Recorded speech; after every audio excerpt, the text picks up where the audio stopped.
보고 싶은 믿음, 인자가 올 때 보고 싶은 믿음이라는 제목으로 오늘 본문의 말씀을 나누고자 합니다. 오늘 본문을 언뜻 보게 될 때 우리는 자신의 원한을 해결하기 위해 끊임없이 불의한 재판관을 찾아가 그를 번거롭게 함으로 끝끝내 자신의 원한을 해결했다라는 과부의 이야기를 통해서 될 때까지 기도하자, 어떻게 해서라도 응답받을 때까지 요청하자. 근데 그렇게 적용하면 안 돼요. 네, 네. 근데 이 본문을 통해서 이 과부와 재판장을 통해서 될 때까지 기도하자, 어떻게 해서라도 응답받을 때까지 요청하자라는 식의 해석을 우리가 조금 나을 수도 있습니다. 그래서인지 본문은 주로 치유 집회나 부흥 집회 때, 그리고 개인적인 아픔과 고통의 때에 많이 설교되어지고 많이 읽고 의지하는 본문임을 우리는 보게 됩니다. 사랑하는 여러분, 그러나 사실 본문은 액자형 서사 구조 형식을 가진 이야기입니다. 쉽게 말해서 이야기 속의 이야기 구조입니다. 그러하기에 겉으로 드러난 이야기만을 가지고 해석하는 것이 아니라 그 겉과 속의 이야기들을 연결할 때 우리는 좀 더 바른 해석을 할 수가 있음을 우리는 보게 됩니다. 특히 본문은 삼중 액자형 구조를 가지고 있습니다. 제가 본문 연구를 하면서 조금 삼중 액자형이라는 그냥 용어를 좀 한번 만들어 봤습니다. 그래서 보통 액자형 구조라고 하는데 제가 볼 때는 좀 삼중으로 되어 있는 액자 구조 형식을 띠고 있다라고 저는 좀 생각을 해봤습니다. 쉽게 말해서 이야기 속에 이야기가 있고 그 이야기 속에 뭐가 있어요? 아기가 있는 게 아니라 이야기가 있습니다. 그래서 이야기 속에 이야기가 있고 그리고 그 이야기 속에 이야기가 있다는 것입니다. 그래서 맨 안쪽에 있는 이야기가 뭐예요? 바로 과부와 불의한 재판장의 이야기랍니다. 그래서 이 맨 아래에 있는 속에 있는 이 이야기만을 가지고 우리가 해석했을 때는 맞습니다. 될 때까지 기도하자, 어떻게 해서라도 응답받을 때까지 요청하자의 해석이 맞습니다. 그러나 예수님께서 이 이야기를 액자형 구조로 굳이 만든 이유는 바로 그 이야기 속에 겉면에 있는 이야기, 그리고 그 이야기 속에 또 겉면에 있는 이야기를 뭐에서 해석하라는 거예요? 서로 상호 보완해서 연결해서 해석할 때 예수님이 제자들에게, 사람들에게, 그리고 오늘날 우리들에게 분명히 얘기하고자 하는 그 바를 우리가 알 수가 있는 것입니다. 그러하기에 우리는 본문을 정확하게 그리고 바르게 해석하기 위해선 본문의 과부 이야기를 겉으로 둘러싼 바깥 이야기들을 먼저 우리는 살펴봐야 할 것입니다. 그렇다면 본문을 둘러싸고 있는 가장 바깥의 큰 서사 이야기는 무엇일까요? 그것은 8절에 이렇게 기록되어 있습니다. 인자가 올 때에, 즉 어떤 때예요?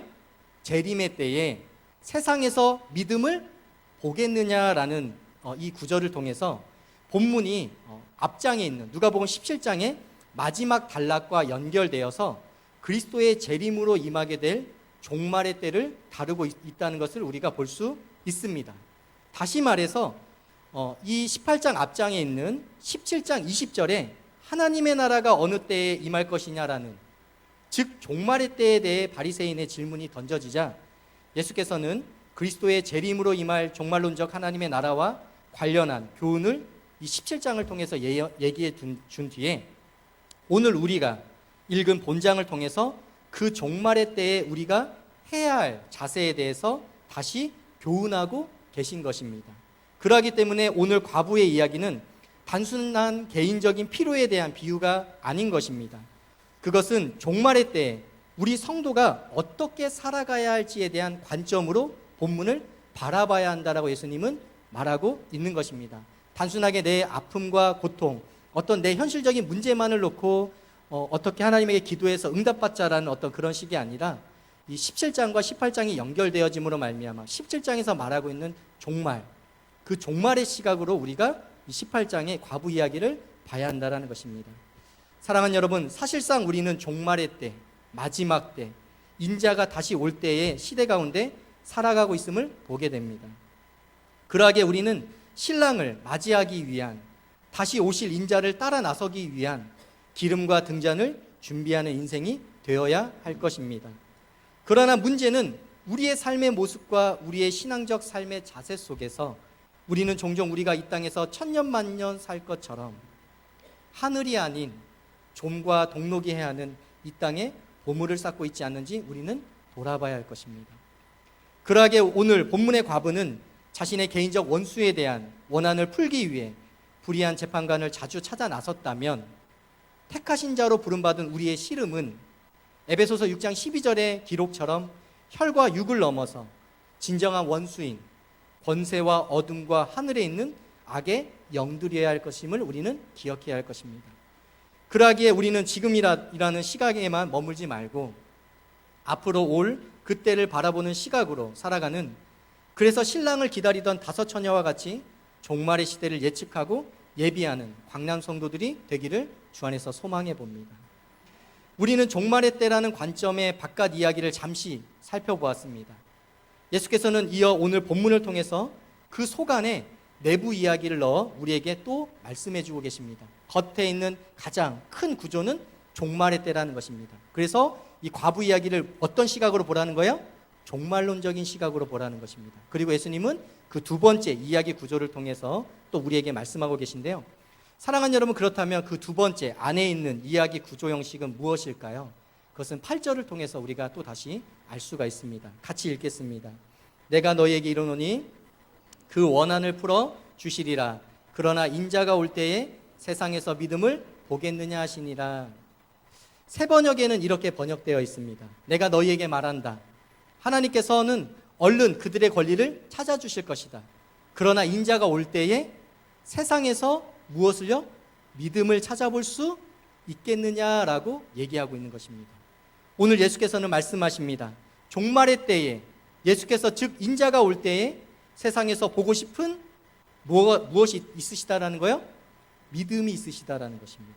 그것이 바로 이 종말론적인 시각의 안에 있는 뭐예요? 두 번째 서사 구조라는 것입니다. 그러니까 우리가 이 과부 이야기를 어떻게 본다는 거예요?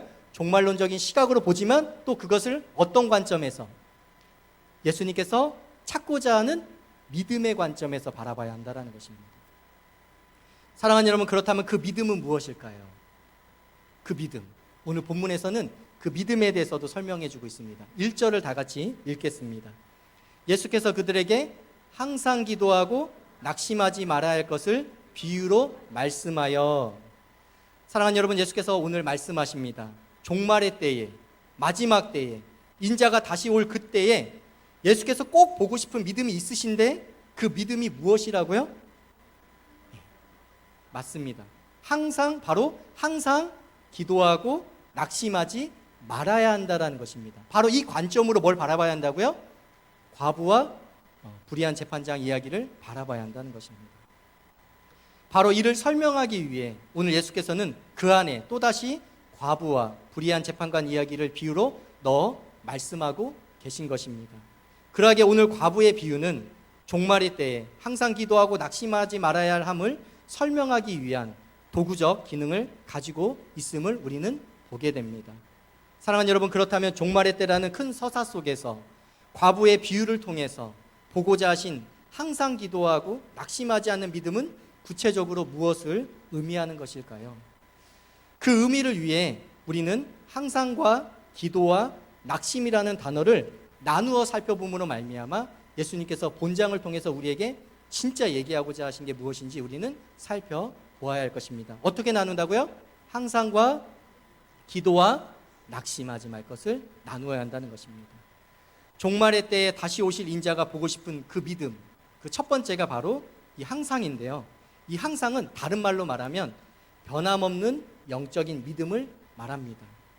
사랑하는 여러분, 우리 같이 한번 서로 고백하는 시간을 갖도록 하겠습니다. 한번 옆 성도에게 이렇게 고백하겠습니다.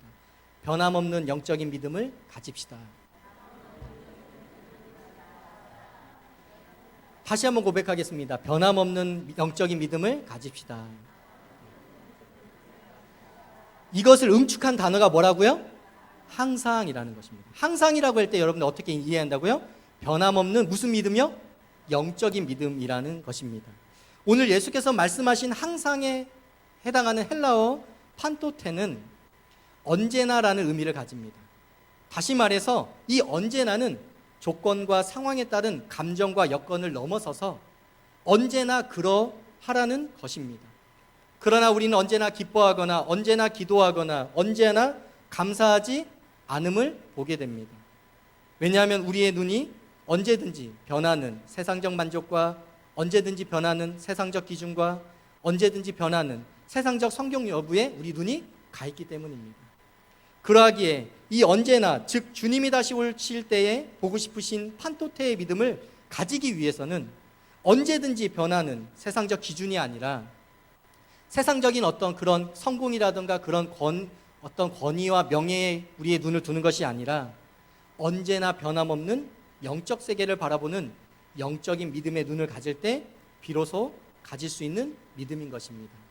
그러하기에 항상을 앞서 변함없는 영적인 믿음으로 서로에게 고백하게 한 것입니다. 그래서 항상이라고 했을 때 우리는 뭐예요?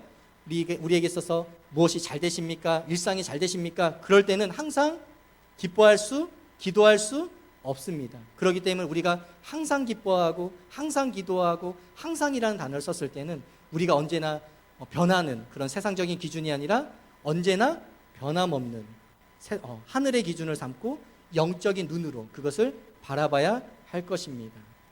사랑하는 여러분, 좋은 상황 속에서 기뻐하고 기도하고 감사하는 것은 예수가 없는 이들도 할 수 있는 것입니다. 그러나 오늘 예수님은 과부와 불의한 재판장 비유를 통해서 하나님을 믿고 따르는 성도라 할지라도 종말의 때에는 과부와 같은 내적인 실존적인 아픔과 고통의 현실에 놓일 수 있으며 우리라도 그렇게 놓일 수 있다는 것입니다. 또한 종말의 때에는 그러한 현실 속에서 그녀에게 원한을 산 원수처럼 우리에게도 외부적인 압력과 박해가 가해질 수 있다라고 얘기하는 것입니다.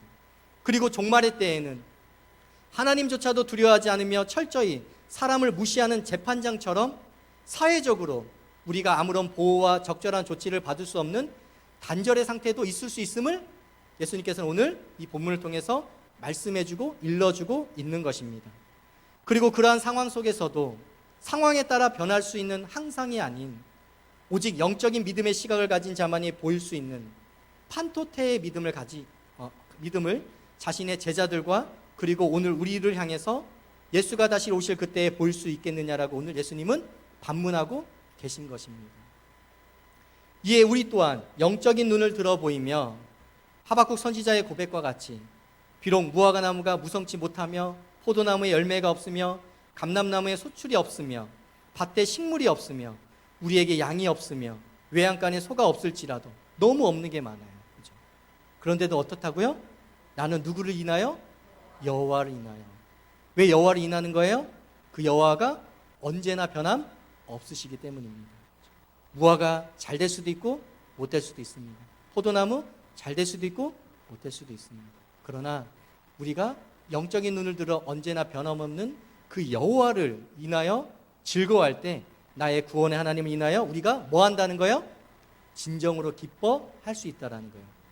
언제까지? 언제나. 언제까지? 항상. 그렇게 할 수 있다는 것입니다.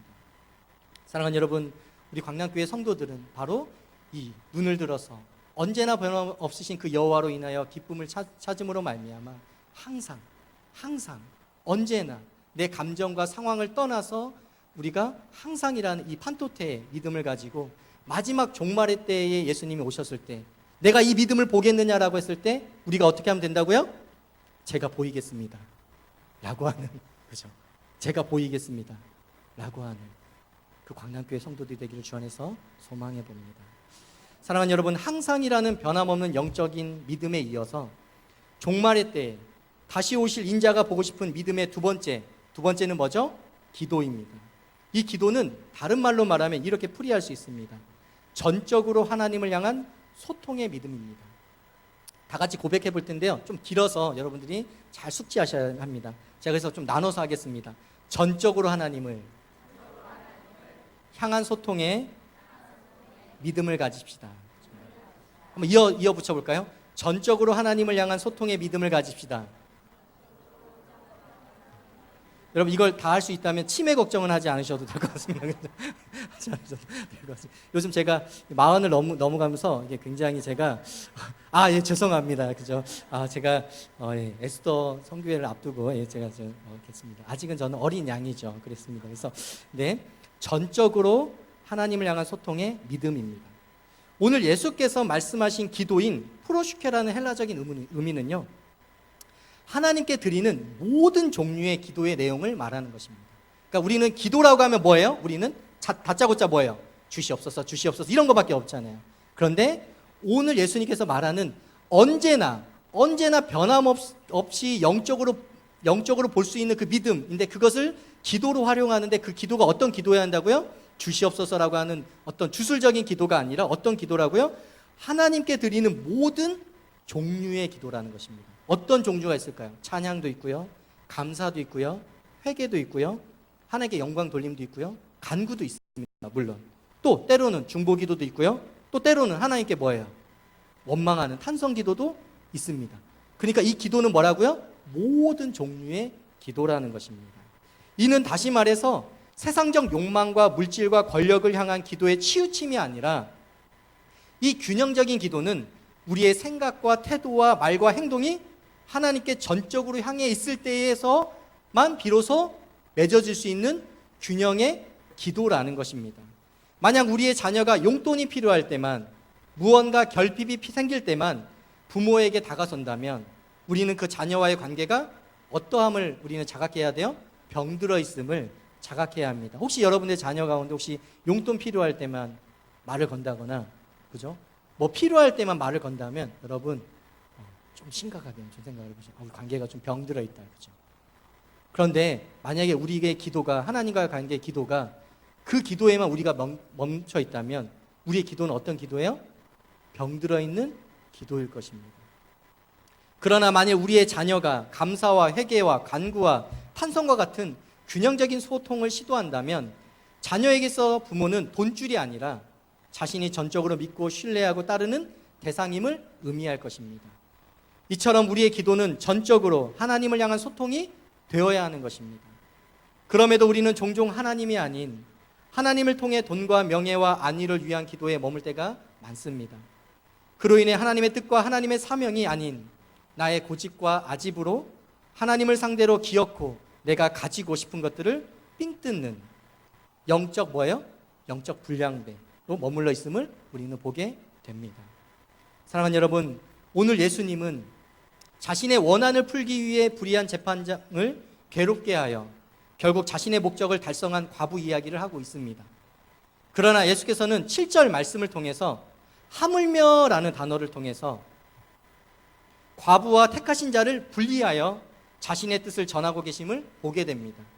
다시 말해서 이 과부는 어떻게 보면 삥 뜯은 거예요. 재판장을 막 괴롭게 해서. 그런데 예수님께서는 뭐예요? 너도 이와 같이가 아니라 뭐예요? 하물며 이 사람도 이렇게 하는데 라고 하면서 분리시키는 거예요. 마치 목사님께서 종종 개미 예화를 하잖아요. 개미 예화하는데 그러니까 여러분들 개미입니다가 아니라 뭐예요? 하물며 개미도 이처럼 하는데 라는 거예요. 그러니까 이 과부처럼 삥 뜯으라는 얘기가 아니라 하물며 이 과부도 물론 삥 뜯는 잘못된 어떻게 보면은 남을 괴롭게 하는 어떤 그런 부분일 수 있지만 그러나 이 여인의 열심은 우리가 인정할 필요가 있다는 거죠. 그러니까 우리가 이 여인처럼 하나님에게 삥 뜯는 거라는 게 아니라 이 여인의 열심을 눈여겨보라는 겁니다. 그래서 7절에 하물며 해서 이 여인과 너희가 다른 시각을 가져야 한다고 얘기를 하는 겁니다. 왜냐하면 이 여인에게 있어서의 시각은 뭐예요? 이 여인이 재판장을 계속 찾아간 이유는 이 여인은 영적인 의미로 재판장을 찾아간 것이 아니라 이 여인은 지극히 어떤 의미예요? 개인적인 원한 때문입니다. 그래서 잘못 해석하게 되면 우리도 뭐예요? 개인적인 원한이 있을 때, 개인적인 욕망이 있을 때 우리도 이렇게 해야 한다라고 우리가 생각할 수 있기 때문에 예수님께서는 7절을 통해서 뭐라고요? 하물며 해서 너희가 그렇게 살라는 것이 아니라 그 여인의 그 정신 그리고 그 여인의 본받을 부분을 좀 더 눈여겨보라고 분리시키고 있음을 보게 됩니다. 이는 과부를 비유로 말씀하셨지만 하물며 하나님께서 그 밤낮 부르짖는 택하신 자들이라는 말을 통해 과부와 같이 되라는 것이 아니라 과부가 보인 포기하지 않는 요청의 모습을 본받으라는 것입니다. 이는 다시 말해 과부는 자신의 개인적인 원한을 풀기 위해 요청했음에도 응답이 있었듯이 때때로 아무런 화답이 없는 듯한 기다림 속에 있을지라도 성도가 그런 기다림 속에 있을지라도 택함받은 너희의 기도는 반드시 어떻게 된다는 거예요? 응답되어질 것임을 예수님께서는 확언해서 말씀해주고 계신 것입니다. 사랑하는 여러분, 때때로 우리의 삶이 과부와 같이 녹록하지 않을 때가 있을지 모릅니다. 그러나 그로 인해 하나님을 향한 소통이 변질되어지지 않기를 소망합니다. 우리가 바라는 것들이 이루어지지 않는다 할지라도 너희는 먼저 그의 나라와 의를 구하라. 그리하면 이 모든 것을 너희에게 더하시겠다라는 말씀, 그 말씀을 의지하여서 내 고집과 아집을 내려놓고 자기 십자가를 지고 주 하나님을 좇는 삶이 되게 해달라고, 우리는 내 생각과 태도와 말과 행동이 전적으로 하나님을 향한 소통, 그런 기도를 우리가 하나님께 올려드리게 해달라고, 그래서 그로 말미암아 우리가 진정한 균형 잡힌 하나님만을 의지하는 기도의 일꾼 되는 강남 성도들이 되기를 우리가 소망하며 기도하며 나아가야 할 것입니다. 항상과 기도에 이어 종말의 때에 다시 오실 인자가 보고 싶은 믿음의 세 번째는 뭐죠? 바로 낙심하지 말아야 합니다. 이것을 어떻게 표현해 볼까 했었는데 저는 이렇게 한번 표현해 봤습니다. 바로 성도의 소망을 놓지 않는 믿음입니다로 제가 한번 풀이해 봤습니다. 한번 서로 고백하겠습니다. 성도의 소망을 놓지 맙시다. 오늘날 여러 사람들의 입술 속에서 소망 없는 세대라는 말들을 자주 듣게 됩니다. 소망 없는 세대. 어쩌면 오늘 본문의 과부의 모습처럼 이 세대 가운데 주어진 내부적, 외부적, 사회적 요인들을 분석하고 진단한 결과의 여러 목소리일 것입니다. 그러나 오늘 예수님은 과부를 비유로 들며 말씀하십니다. 항상 기도하고 낙심하지 말라는 것입니다. 왜 낙심하지 말라고 하는 것일까요? 그것은 사방이 막혔다 할지라도 예레미야 32장 2절의 고백처럼 하늘에서 일을 행하시는 여호와, 그것을 만들며 성취하시는 여호와, 그의 이름을 여호와라는 이가 이와 같이 말씀하시기 때문이에요. 어떻게 말씀하시냐면 그 다음 구절에 뭐라고 얘기하고 있어요? 네, 맞습니다. 역시 암송, 암송 역시 치매 걸릴 일이 없습니다. 그렇죠? 여러분 암송 많이 하세요. 그래서 요즘 저는 암송 1000구절 책자를 하나 구입해가지고 1000구절 했다라는 건 아닙니다. 그렇죠? 시도는 하고 있습니다. 근데 제가 40을 넘으니까 죄송합니다. 그래서 어찌됐던 그래서 혹시 암송하고 싶으신 분, 그래서 한번 저한테 문의하시면 제가 그 책을 사드리는 건 아니고 소개는 해드릴 의용이가 있습니다. 어찌됐던 한번 암송해 볼까요? 하늘 향해 일하시는 여호와, 그것을 만들며 성취하시는 여호와, 그 이름을 여호와라는 이가 뭐라고 얘기하신다고요?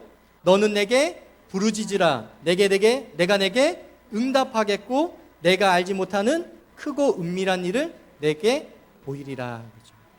오늘 과부의 변함없는 외침에 불의한 재판장으로부터 개인적인 원한이 해결되었습니다. 그러나 택함받은 우리가 부르짖으면 하나님께서 부르짖음에 대한 응답과 더불어 뭘 주신다는 거예요? 우리가 알지 못하는 크고 은밀한 일까지도, 비밀까지도 보이실 것임을 우리가 믿으시길 주 안에서 소망합니다. 그러기 때문에 우리에게 뭐가 있는 거예요? 소망이 있는 것입니다. 그래서 소망 없는 세대 속에서 우리는 소망을 품을 수 있는 것입니다. 왜냐하면 부르짖으면 언제나 변함없이 균형적으로 하나님을 향해서 전적으로 내 생각과 말과 행동으로 전적으로 드리게 되면 그분이 어떻게 하신다라는 거예요? 그것을 기억고 하나님의 때에 응답하신가 더불어 뭐예요? 더불어 크고 비밀한 비밀까지도 주시기 때문에 우리에게 뭐예요? 소망이 반드시 있다라는 거예요. 여러분, 그러기 때문에 이 말씀을 의지하고 붙들어서 이 말씀대로 살아가길 주 안에서 소망해 봅니다. 사랑하는 여러분, 오늘 예수께서는 말씀하십니다. 단순하게 우리가 소망을 품으라는 것이 아니라 하나님의 때에 반드시 응답하실 것이기 때문에, 내가 그것을 약속하실 거기 때문에, 내가 그것을 확언하기 때문에 시절을 쫓아 열매를 맺을 때까지 우리의 기도의 사명을 뭐 하라는 거예요? 다 하라는 것입니다. 사랑하는 여러분, 우리가 그러기 때문에 낙심하지 말고 언제나 변함없이 하나님의 말씀을 붙들고 내 말과 행동과 내 행동을 전적으로 하나님께 드리는 우리 광남교회 성도 되기를 주 안에서 소망해 봅니다. 사랑하는 여러분, 말씀을 맺고자 합니다. 오늘 에스더 성교회 주간 예배입니다. 그렇죠? 이렇게 보면 제가 볼 때는 한 30, 40대처럼 보이지만 민증을 까면 그래도 꽤 오래 사신 분들, 그렇죠? 오래 사신 분들, 그래서 딱 봤을 땐 저보다도 더 젊으신데 민증을 가면 이렇게 있으신데, 근데 선교회 주간 예배입니다. 그래서 이런 얘기를 해드리고 싶었습니다. 지난 사는 날 동안, 살아온 날 동안 정말 주 안에서 수고 많으셨습니다. 그죠? 그래서 우리 에스더 동지들께서 한번 수고 많았다고 한번 위로 한번 해줄까요? 진짜 지난 날 동안 주 안에 수고 많으셨습니다. 그 안에는 고통과 고난과 과부처럼 내부적인 요인, 외부적인 요인, 감사합니다. 하트를 저에게 보내주셔서. 네, 했습니다. 그래서, 네. 그래서 까먹었습니다. 어쨌든, 그래서 제가 심쿵해가지고 까먹었습니다. 어쨌든, 외부적인 요인이 여러분의 삶에 있었을 것입니다. 그러나 그것을 잘 역경을 견디고 항상 기도하고 낙심하지 않고 지금까지 잘 왔습니다. 그러나 에스더 여러분, 겉으로는 30대고 민증으로는 나이가 좀 있으시지만 이런 얘기를 해주고 싶습니다. 그러나 아직도 갈 길은 멉니다. 그죠? 아직도 갈 길은 너무 멉니다. 그죠? 지금 중년이시잖아요. 그죠? 중년이시기 때문에 아직도 갈 길이 너무 멀기 때문에 좀 더 끝까지 멈추지 마시고 끝까지 영광의 면류관을 향하여 앞으로도 정진해 나가기를 주 안에서 소망해 봅니다. 오늘 예수께서는 이 자리에 자리한 종말의 때를 걷고 있는 우리를 향해 과부의 비유를 통해서 결과적으로 우리에게 이렇게 얘기하고 계신 것입니다. 먼저는 변함없는 영적인 믿음을 가지라는 것입니다. 그것이 응축한 게 뭐라고요? 항상. 두 번째는 전적으로 하나님을 향한 소통을 하라는 것입니다. 인간적인 욕심과 욕망에 의한 어떤 그런 치우침의 기도가 아니라 전적으로 하나님을 향한, 그래서 그 말씀에 의지해서 하나님이 내가 하나님의 나라 의를 구하면 이 모든 걸 책임지겠다고 했으니까 이건 하나님 책임지세요. 당신 영역이에요. 그럼 내 영역은 뭐예요? 그의 나라와 의를 구하겠습니다. 그런데 우리가 그것을 믿지 못한 채 뭐예요? 그의 나라와 의를 구하다가 이거 안 채워지는 거니까 뭐예요? 금세 하나님 나라 의를 내동댕이 치고 뭐 하는 거예요? 내 거 하고 있지 않은지 우리는 돌아봐야 할 것입니다. 그렇기 때문에 사랑하는 여러분, 말씀을 믿고 의지하고 그 모든 걸 책임지겠다라는 것, 그 영역을 하나님께 내어 맡기십시오. 만약에 책임지지 않으면 천국 가서 뭐 하면 돼요? 네? 배로 받으면 되죠. 그렇죠? 배로 받으면 됩니다. 그렇죠? 어떻게 해요? 과부처럼 멱살이라도 잡고 받으면 됩니다. 그렇죠? 주실까요? 안 주실까요? 반드시 주십니다. 그렇죠? 어떻게 해서든지 주십니다. 그러니까 그 영역은 하나님에게 맡기십시오. 내가 내 인생 책임지려고 하지 마시고 그의 나라 의를 우리에게 부탁하셨으니 그것을 향해서 하나님을 향한 전적인 소통의 이 기도를, 균형 잡힌 기도, 그래서 치우침의 기도가 아니라 감사도 하고 찬양도 하고 탄성도 하고 욕도 하고 시기 질투도 하고 뭐뭐도 하고, 누구에게요? 주변 사람이 아니라 누구에게요? 하나님에게. 하나님의 욕하면 뭐가 돼요? 기도가 되지만 주변 사람 욕하면 뭐예요? 싸움이 됩니다. 그렇죠? 네, 싸움이 됩니다. 그렇지만 하나님에게 여러분들이 전적인 그 소통의 기도, 전심의 기도로 나아가길 주 안에서 소망합니다. 그리고 끝으로 세 번째는 성도에 뭘 놓지 말라는 거예요? 소망을 놓지 말고. 그걸 다른 말로 뭐예요? 낙심하지 말라는 것입니다. 사랑하는 여러분, 이 시간 같이 한번 기도하는 시간 가질 텐데요. 공교롭게도 반주자가 없습니다. 공교롭게 반주자가 없지만, 그러나 우리는 뭐 하지 않아야 돼요? 낙심하지 할 필요가 없습니다. 까짓거 없으면 어때요? 그죠? 지하에서 지금 연습하고 계십니다. 그래서 어때요? 그죠? 기도하면 되는 거잖아요. 그래서 상황과 여건을 뛰어넘어서 이 시간 하나님, 제가 변함없는 기도를 하겠습니다. 항상의 기도, 그리고 균형의 기도, 그리고 소망을 놓지 않는 그 믿음을. 그래서 예수님이 마지막 때에, 종말의 때에 이 땅에 오셨을 때 이 믿음을 누구에게 보겠느냐, 내가 보겠느냐라고 했을 때 우리 모두 그분 앞에서 당당하게 하나님, 제가 항상 기도와 낙심하지 않는 이 믿음을 당신에게 보이겠습니다라고 하는 그 다섯 처녀와 같이 우리가 그 인생 되길 주 안에서 소망합니다. 그렇기 때문에 이 시간 그런 인생 살게 해달라고 우리 같이 통성으로 기도하며 나아가는 시간을 갖도록 하겠습니다. 기도하시겠습니다.